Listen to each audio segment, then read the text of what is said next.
bangunan bangsal Kencana menika dipun wastani bangsal alus. Dibangun dening Sri Sultan Hamengkubuwana nalika taun 1790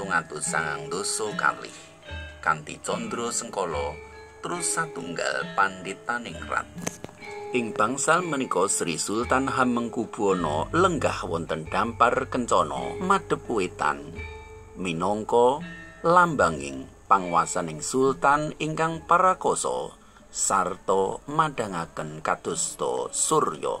Ing bangsal Kencana menika Sri Sultan inggih manggih dhateng para abdi dalem, pejabat sarta karabat karaton anggenipun ngaturaken sembah pangabekti sarta nyuwun pangagenging saksama dhateng Sri Sultan Hamengkubuwana.